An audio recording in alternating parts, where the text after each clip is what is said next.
Saúdo a todos com a paz do Senhor Jesus. Eu quero convidar todos vocês para mais um momento da palavra. Sejam todos bem-vindos em nome de Jesus. Para quem não sabe, eu sou o pastor Lorival Cardoso e hoje estamos iniciando mais um momento da palavra. E pensando bem hoje no assunto, vendo as lições desse primeiro trimestre de 2026, tão importante para todos aqueles que amam a escola dominical. Eu quero também aproveitar para falar alguma coisa sobre a sexta lição desse primeiro trimestre de 2026. O Filho como Verbo de Deus. Eu estou vendo aí muitos comentários. E isto deixa a gente um pouco assim mais alicerçados, mais edificados, fazendo parte desse corpo de professores. E eu fiquei muito satisfeito de ver tanta gente comentando sobre esta lição. E eu resolvi então nesta noite também compartilhar com os companheiros, amigos, professores e alunos um pouquinho desta lição. O Filho como Verbo de Deus. O texto áureo diz assim, olha: o Verbo se fez carne e habitou entre nós, e vimos a sua glória, glória do unigênito do Pai, cheio de graça e de verdade. É um assunto que sempre trouxe ao meu coração alegria quando eu começo a meditar nesse texto. Nós vemos no livro de João, parece que o carinho que ele teve de fazer essas narrativas tão poderosas, que traz para a gente uma alegria muito grande. E ele inicia o seu livro, João inicia dizendo assim, ó: no princípio era o Verbo, e o Verbo era Deus. Verbo, todos nós sabemos que o verbo significa palavra.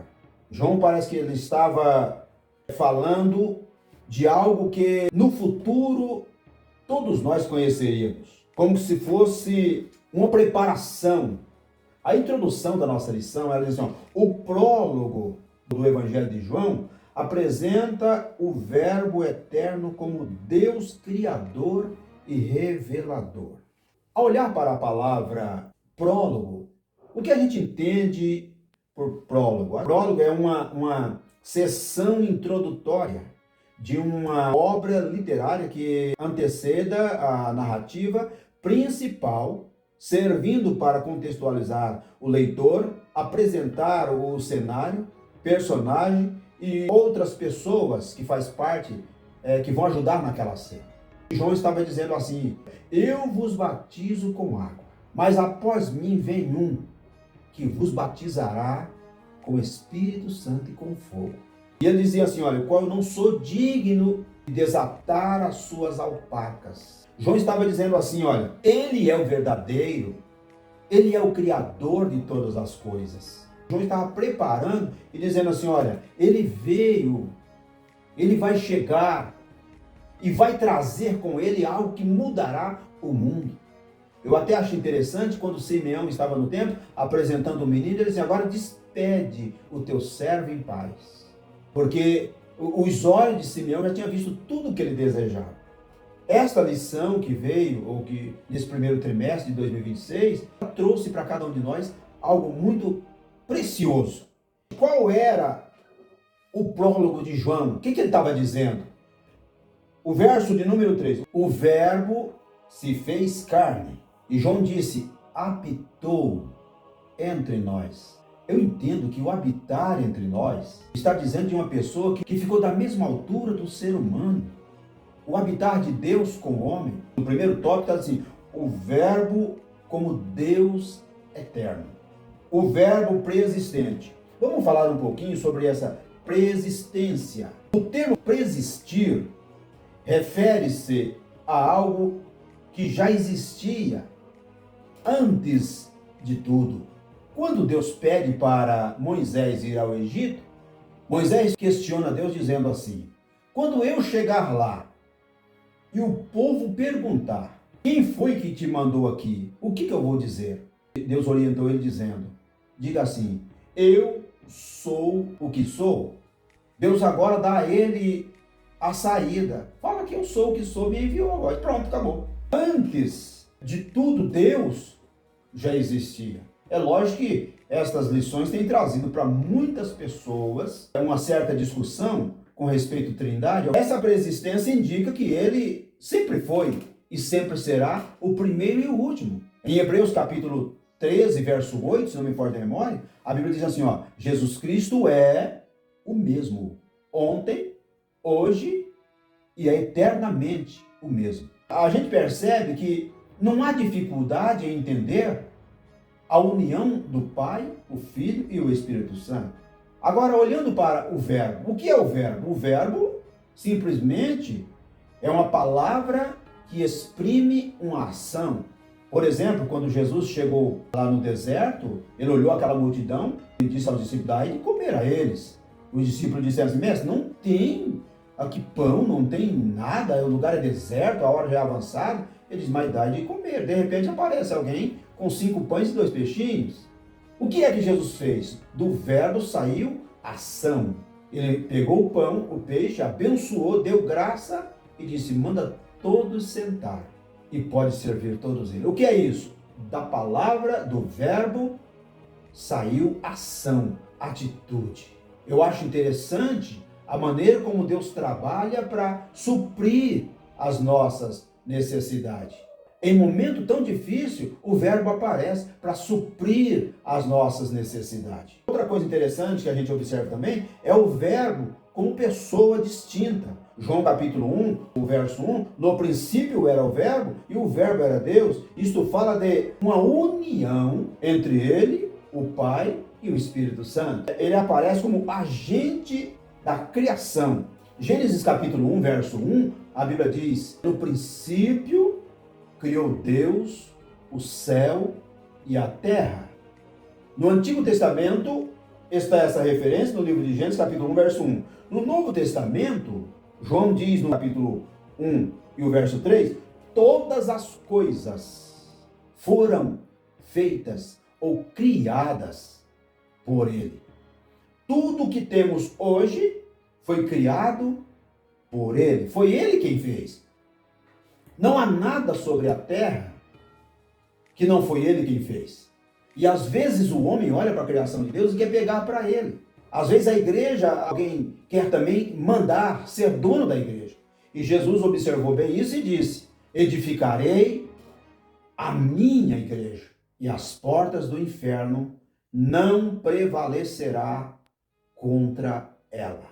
A igreja é dele. Tudo é dele. E sem ele, nada do que foi feito se fez. Olhando ainda para a nossa lição, o terceiro subtópico, está dizendo assim, ó, o verbo é da mesma essência do Pai. Quer dizer, não mudou nada. Eu já vi pessoas dizendo assim que Jesus, quando ele nasceu, ele já não era mais como filho de Deus.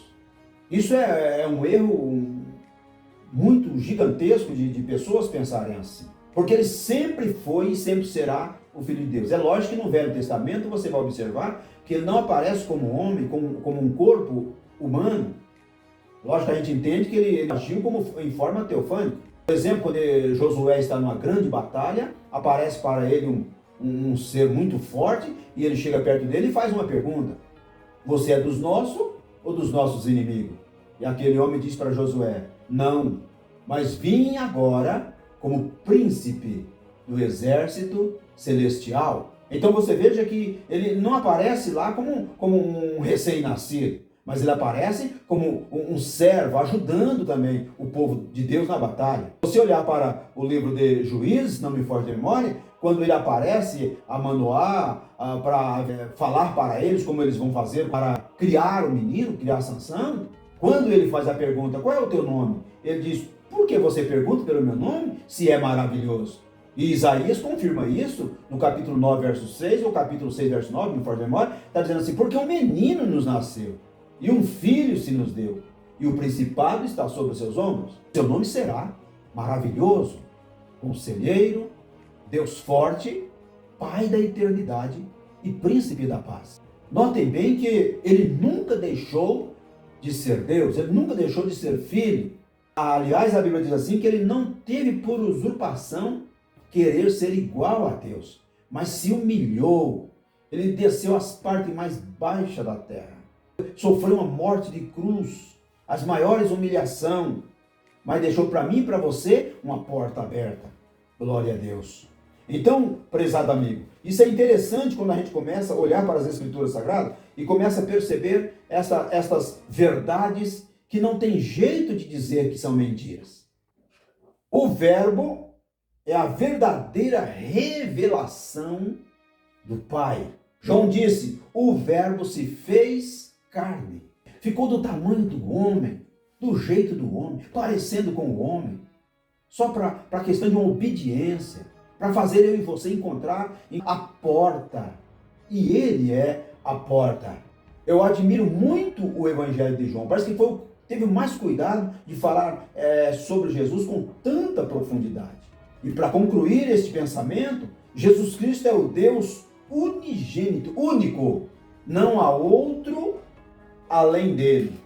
O Pai foi revelado nele. Isso eu entendo que quem conhece o Filho, conhece o Pai.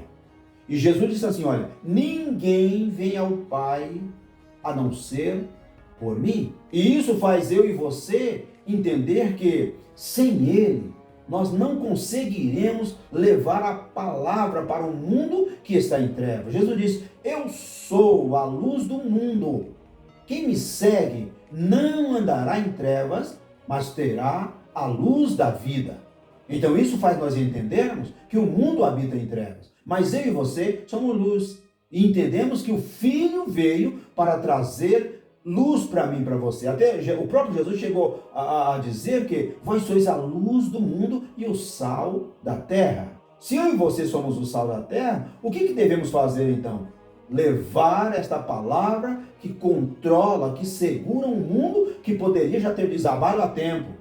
E é este Filho, é essa terceira pessoa da Trindade, é que nos faz ter esta convicção, esta certeza de que não há outro Deus além dele.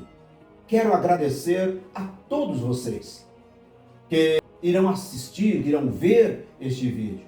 Deus abençoe cada um e que todos continuem firmes, sempre dando lugar a este Filho único do Deus vivo. E peço a você agora nesse instante, amigo, se você ama a palavra de Deus, primeiro, continue orando por nós. Segundo, deixe o seu like, compartilhe, se inscreva no nosso canal. E com certeza nós vamos ter força e fôlego para continuar ajudando a todos vocês. Em nome de Jesus. Amém.